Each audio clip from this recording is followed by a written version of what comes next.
Hi guys, welcome back to my channel. In today's video, we're gonna check out top 3 best budget gaming laptops. Starting at number 3. Acer Predator Helios 300. The Acer Predator Helios 300 gaming laptop looks good on paper. No matter which configuration you buy, it packs some extremely powerful hardware, along with easy hookups for bigger displays, a screen with a fast refresh rate, and a full number pad on its keyboard. But while the Helios 300 does indeed run games very well, it's held back by a number of major problems. At the other end of the spectrum, there's the Predator Helios 300 PH300-1753-77X3, which costs $2,400. This model comes with an Intel Core i7-9750H, 6GHz processor, NVIDIA GeForce RTX 2070 GPU, 32GB RAM, a 512GB SSD and a 17.3-inch screen with a 1080p display and a 144Hz refresh rate. Our review model, the Predator Helios 300 PH300-1553-72XD, came with an Intel Core i7-9750H, 6GHz processor, NVIDIA GeForce RTX 2060 GPU, 16GB RAM, a 512GB SSD and a 15.6-inch screen with a 1080p display and a 144Hz refresh rate. If these specs give you the impression that Helios 300 pricing and configuration options are complicated, you're correct.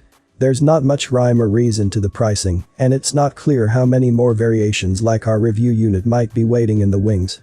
Since you can't customize any of the models, you'll have to pick one that suits your needs. Check out the description for more information and latest price. Coming at number 2. HP Pavilion Gaming Laptop.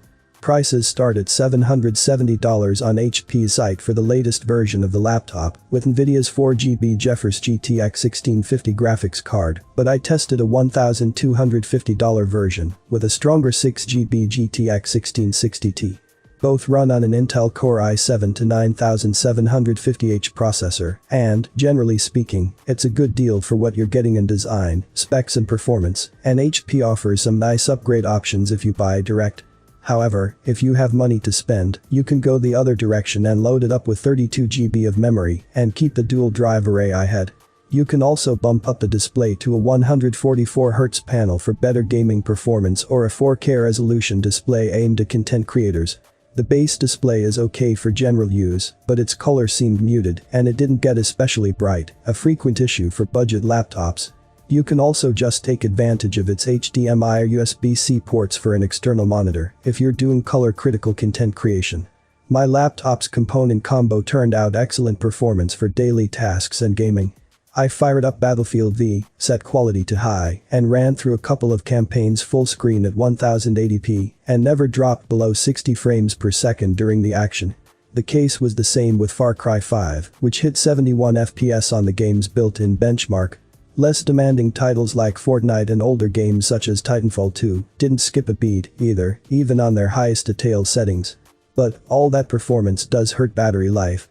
It reached a respectable 6 hours, 22 minutes in our video streaming test, but for general use, you'll likely only get about half that. That's common for gaming laptops, though. And number 1 of this list. Dell G3 Gaming Laptop. The G315 is Dell's entry point for its gaming laptops, at least for those not sold under the company's Alienware division.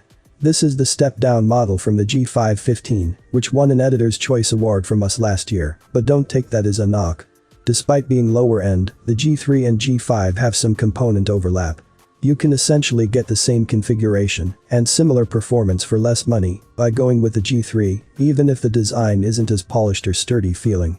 At least, that's the case for the G3 I tested, which sells for $792 with current promotions, while the same component mix in the G5 is $852 at the moment. That's not a huge savings, but it's something. Once you get beyond this configuration though, the price difference gets even smaller and the decision more difficult. Here's why the G3 is still worth a look. The G3 I reviewed was running on a 9th gen Intel Core i5-9300H and NVIDIA's GeForce GTX 1650. The Intel chip didn't bring much to the table compared to the 8th gen version. While it's nice to have a latest generation CPU, you won't see significant performance gains. The GTX 1650 benefits are a little more noticeable, giving you better frame rates than the older GTX 1050 Ti, but for about the same price. Get above $1,000 and you'll find laptops with NVIDIA GTX 2060 and better.